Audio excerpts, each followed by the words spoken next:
પોતાના પરિવાર સાથે પણ થોડો સમય પસાર કરજો સાહેબ, કારણ કે ભેગું કરવાના ચક્કરમાં ક્યારે મોતનો ઓટીપી આવી જશે ખબર નહીં પડે.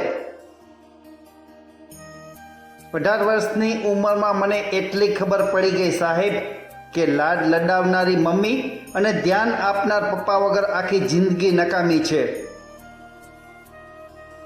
હર એકને સાંભળો અને હર એકથી શીખો, કેમ કે બધાને બધું નથી આવડતું સાહેબ, પણ કંઈક ને કંઈક તો આવડે જ છે.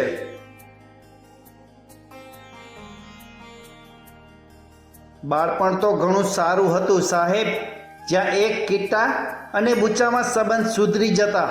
હવે તો માફી માંગવા છતાં એ સંબંધમાં કડવાશ રહી જાય છે. એકલા ચાલવું અઘરું નથી સાહેબ, પણ કોઈની સાથે ચાલ્યા હોય અને ત્યાંથી એકલા પાછું ફરવું એ અઘરું છે.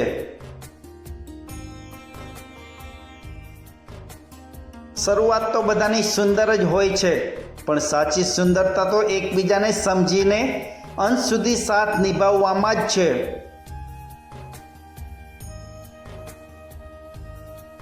ઈચ્છા એવી બિલકુલ નથી કે વખાણ બધા કરે, પણ પ્રયત્ન એવો જરૂર છે કે ખોટા છીએ એવું કોઈ ના કહે. પહાડો ઉપર બેસીને તપશ્ચર્યા કરવી સહેલી છે સાહેબ, પણ કુટુંબમાં સૌ વચ્ચે રહીને ધીરજ રાખવી ખૂબ જ અઘરી છે.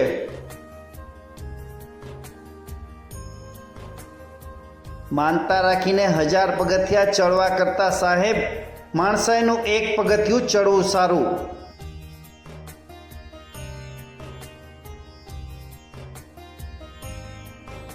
પૈસો બોલે છે, ચાલાકી બોલે છે. જીવનના અંતમાં ભગવાનના દરબારમાં તો માણસના કર્મ જ બોલે છે.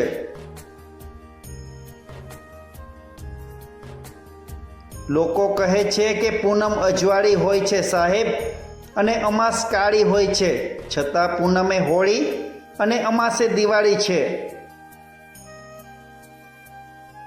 ગીતામાં કહેવામાં આવ્યું છે કે ધીરજ રાખતા શીખો, કારણ કે જ્યારે પણ તમારો સમય આવશે ત્યારે તમને પૂછ્યા વગર બધું મળી જશે. સાહેબ, ઉપરવાળો આપે ને એ જ તમારા માટે સર્વશ્રેષ્ઠ છે. બાકી માંગણી કરીને મેળવેલું ગમે ત્યારે હંમેશા હેરાન જ કરે છે. મનગમતું મૂકી દેવામાં પણ મજા છે. અમુક વાર મનને મનાવી લેવામાં પણ મજા છે. જ્યાં ના હોય કોઈ કદર લાગણીઓની, ત્યાંથી હટી જવામાં પણ મજા છે. જે ગમે તેવી તકલીફ સહન કરીને પોતાના પરિવારને સાંભળે છે ને સાહેબ, એને છેલ્લે કડવા વેણ સાંભળવા પડે છે. જિંદગીમાં અમુક વાતો ના જાણતા હોય એ સારું છે. ઘણીવાર બધું જાણી જવું એ પણ આપણા દુઃખનું કારણ બને છે સાહેબ. મીણબત્તીને પણ અંતે જ સમજાયું કે એ દોરાએ જ એનો અંત કર્યો, જેણે એને હૃદયમાં સ્થાન આપ્યું હતું. પગમાં લાગેલી ઠોકર સાચવીને ચાલતા શીખવાડે છે સાહેબ, અને મનમાં લાગેલી ઠોકર જવાબદારીથી જીવતા શીખવાડે છે. તૂટતું પાંદડું કહી જાય છે કે પરિવારથી દૂર થશો તો તમે પણ કચરો થઈ જશો.